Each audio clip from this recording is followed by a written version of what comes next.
Hello guys, welcome to the voice blog. Please comment, rate and subscribe if you enjoy this video. This episode is going to be called Finding the Right Vocal Coach. The first thing you want to ask yourself is, what do you want out of your singing? Because if you want to do a bit of karaoke, every couple of weekends, and do relatively well at that, to the average person, as in the average person hearing you is going to think, oh, they're quite a good singer, then you don't need to be as choosy and as careful with who you get to help you with your singing as somebody that is wanting to make a serious career out of being a professional singer, for example. Or if you just want to do a bit of singing in your bedroom, and you enjoy just singing for singing's sake, and you've not got any interest in performing, and you're not hugely ambitious, then you're not going to need to be as picky, and you're not going to need to be, as, like I said, as careful in who you choose. So, my perspective is that I have high goals for what I want to be as a singer. So me personally, I have had and have to continue to be careful with who I choose to help me with my singing. So most of what I'm going to be talking about is coming from the perspective of somebody who is really serious about their singing and wants to work at singing as if it was their future, their career, and what they do on this planet. So, firstly, affiliated teachers are better than non-affiliated teachers. Simply, I'm talking about the groups like SS and SLS. They, because they have to go through certain standards and certain certain amounts, they have to have certain amounts of experience, they have to be at a certain level, they have to work with other teachers that are very established and very good at their job. There's a lot more chance that if you go with an affiliated teacher, you're going to find somebody who's going to help you move forward with your singing.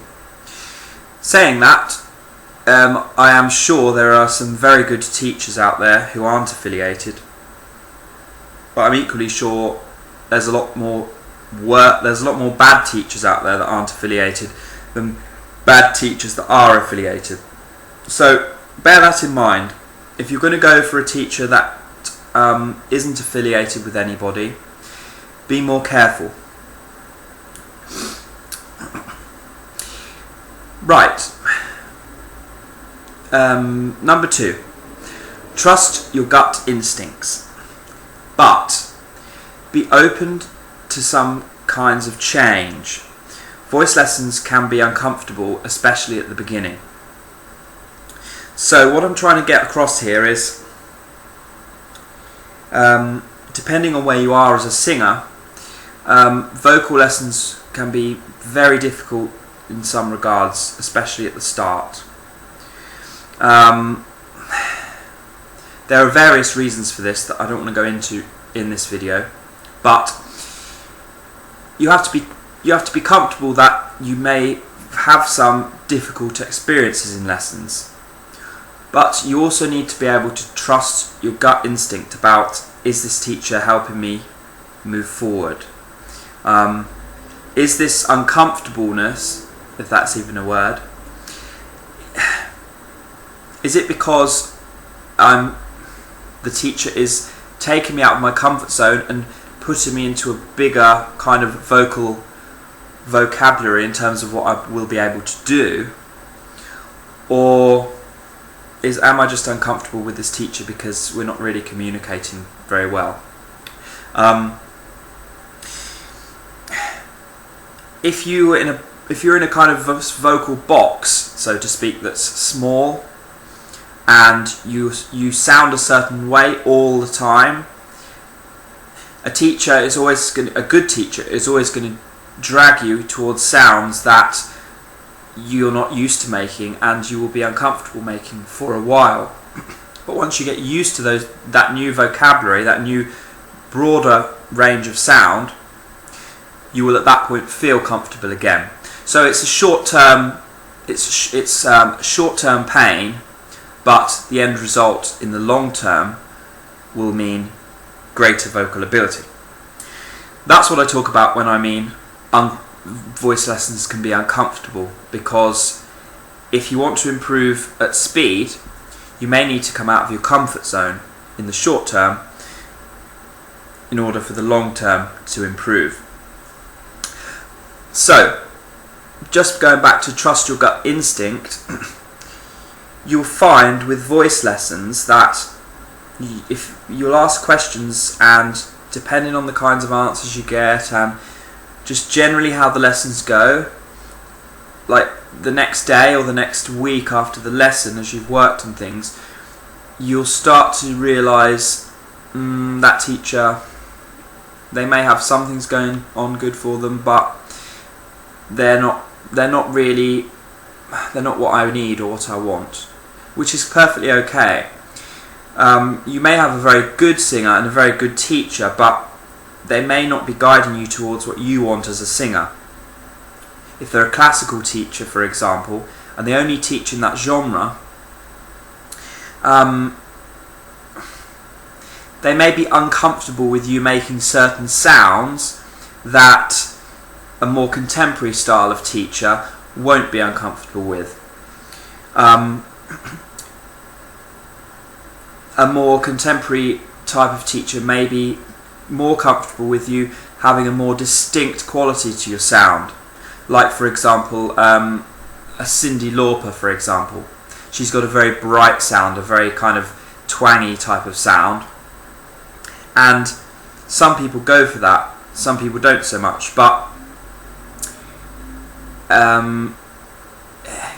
you can sing like that in a healthy way. She's at one extreme, so there are certain boundaries that different teachers have in terms of what's an acceptable sound and what's not, and that varies from teacher to teacher. So you have to bear some of this in mind.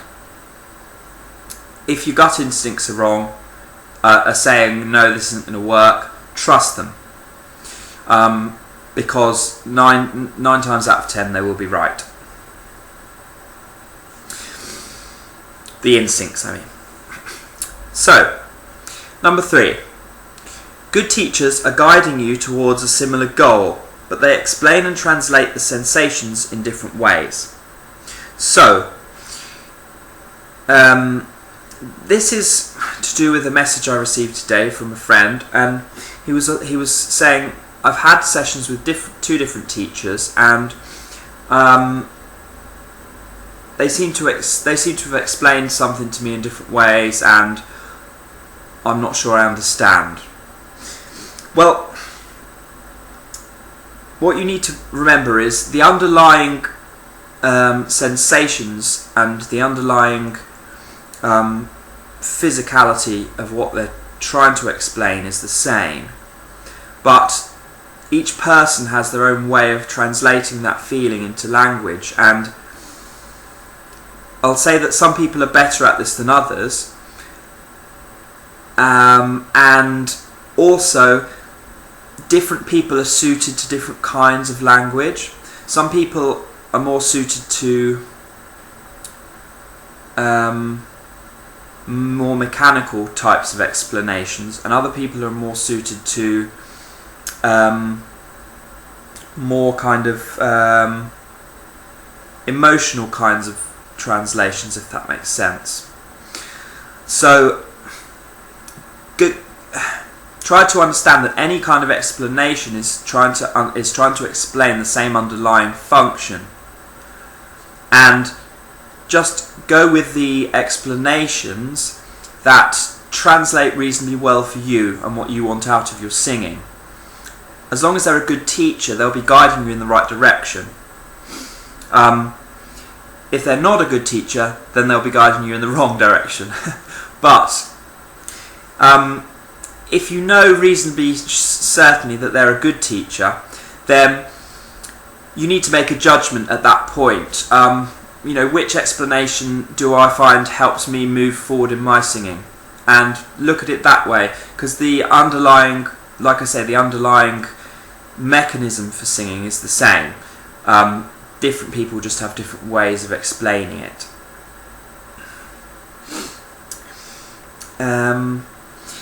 Right, the next one. I'm going to stop giving numbers because I'm going to lose count. So, good teachers and good coaches are able to give very good demonstrations of an exercise. So, if you hear a teacher and when they give demonstrations, you're thinking, it doesn't really sound right, then chances are it's not right. I've had teachers in the past who, I'll be frank, weren't there was huge there was gaps in their understanding of what they were doing, and they would say one thing yet demonstrate another. Look for a teacher that explains an exercise, gives you a demonstration of that exercise, and the explanation and the demonstration match up relatively well. And if they're a very good teacher, the explanation will match up exceptionally well, because the best teachers out there really know what they're doing. They'll give you a demo of an exercise and it will be really good. And if you are, depending on where you are as a singer, if you're in the beginning stages, you may not be able to differentiate as well as somebody who's progressed more. But the more you improve as a singer, the more you're able to discern what is a right exercise and what is a not so right exercise. And you can hear if a teacher really knows what they're doing, then they can give some really good demonstrations, and you can probably think, right, I'm going to try and do that, but it's not as easy for me to do it, that kind of thing, because it takes a long time to master these exercises and to master singing. It's a life's work. So look for a teacher that gives explanations and demonstrations, and those two things pair up. The demonstrations need to be really good when they give them. So you're using your ears to discern as best you can what is a good exercise versus what is a bad exercise. And this is difficult because if you haven't got the understanding, you're less able to discern that.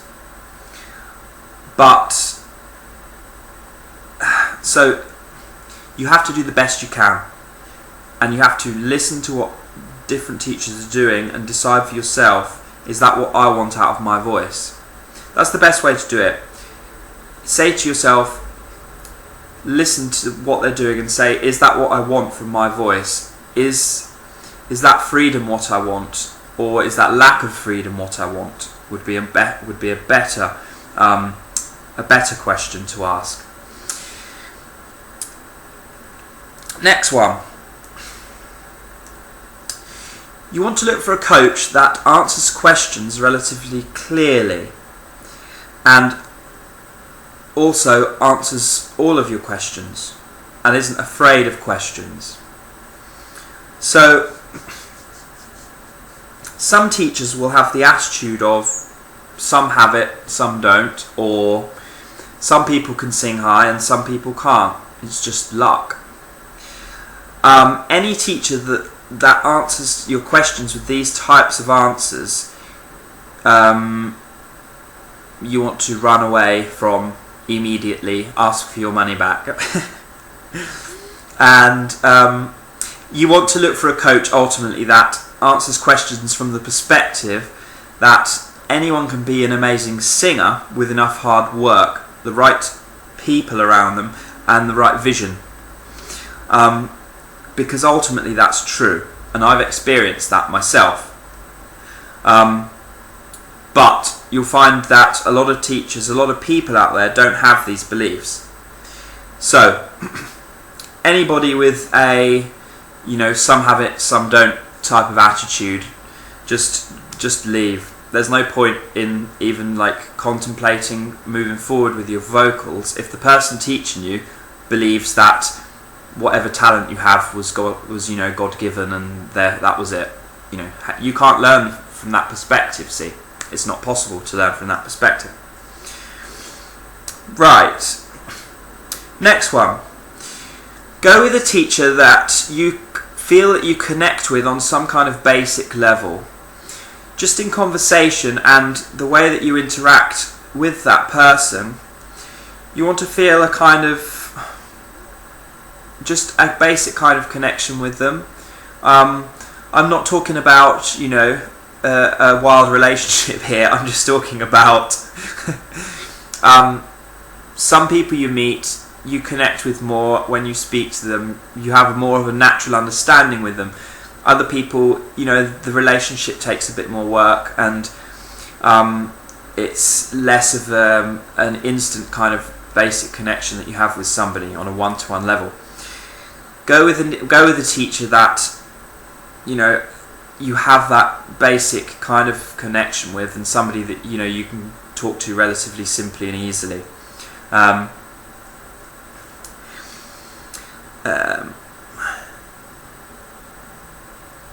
Also, this is the next point really. Go with a teacher that doesn't want to turn you into them, but one that wants to help you grow into your individual vision, and they want to help you move towards what you envision as your destiny as a singer. This is quite important because I've had teachers in the past that essentially wanted to put me into their box, into their kind of vocal pedagogy. I think that's the way you say that word. As in, they wanted to drag you into their belief system almost, rather than nourishing what you already had. And this can be quite subtle. You can have teachers that, they might help you move forward in some ways, but they're less interested in you and more interested in themselves, in a sense, and reinforcing what they believe to be right in singing, and reinforcing what they believe to be is good singing. Everybody has this to a certain extent, and I guess everyone has it, because any teacher is trying to move you towards what they think is better singing, obviously. But you want to find a teacher that is in sync with you in terms of what you both believe good, nice, easy, free singing is. I've had teachers that believed they were great teachers, but what their vision is for a good singer is absolutely not what my vision is for a good singer. So we may both be right in a sense, but what we both envisioned as moving forward as a singer is different. So you need to find a teacher that is in sync with your beliefs of what a better singer is than where you are now. And you get a sense of this just with where they guide you with your singing, and you have to kind of take pieces of information and build a kind of picture about where they're trying to take you and where you want to go, and is that syncing up or not. Right, that's all the notes that I've written down. Let me tell you a story about a teacher I once had. I sat down for some lessons with her, and she took me through some exercises, and she actually did help me in some basic ways that were really useful. But I remember that she said to me on my third lesson, we were talking about different singers, and she said, well, it's impossible to learn to sing without help, and I thought at that moment, no, it's not, because there are singers out there, plenty of them, who figured this stuff out for themselves and are earning a living doing it and are really good at what they do. And at that point, I didn't have many lessons with her after that, and I stopped, I think, 2 or 3 times afterwards, because I got the impression that if somebody has the ability to say, this is impossible unless you come to me or you go to somebody else and pay them money, is just, it's something that it kind of screams out like, I have beliefs that will not be moved. Does that make sense? So my story really is just imply that you want to find people that have a certain amount of flexibility in their beliefs and a certain amount of, open-mindedness about what good singing is and what bad singing is, because I think a lot of people they get this idea in their head about precisely what good singing is, and once they have that, they're so ironclad in those beliefs that anything that falls outside of those beliefs at that point is bad singing, and they become completely trapped in this, in these like concrete beliefs they have. Good singing is somewhat subjective, and it's also somewhat not subjective. There's the physical side of the healthy use of the mechanism, which isn't at all subjective.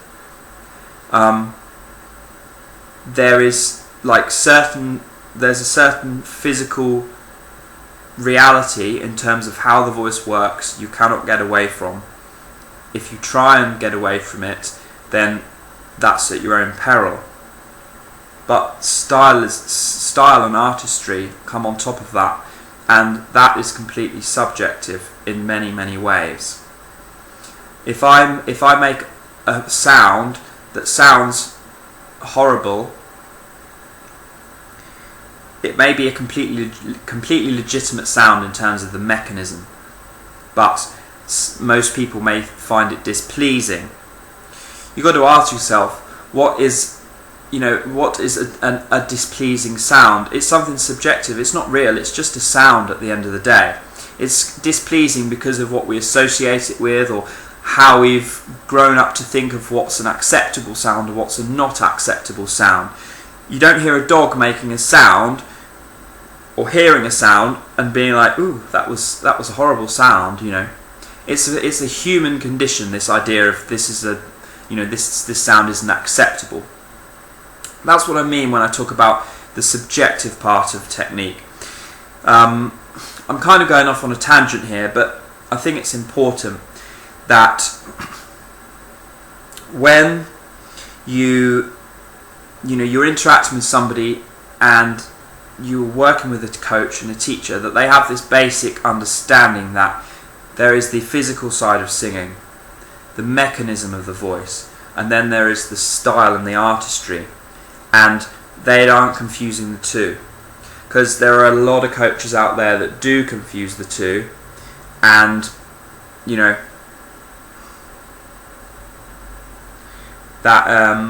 that's to their detriment ultimately, because they're less able to teach a wide variety of people. I think this is particularly important in this day and age, because we're kind of in a transition at the moment from the old guard of traditional vocal coaching in the classical sense towards this new kind of form of vocal coaching that is much more accepting of different types of sounds, purely because contemporary singing, contemporary music, modern singing has learned to accept these different types of sounds. The variety of different sounds that singers make nowadays is vastly bigger than the variety of sounds that singers used to make in the past. If you look at, even contemporary singers from 50 years ago,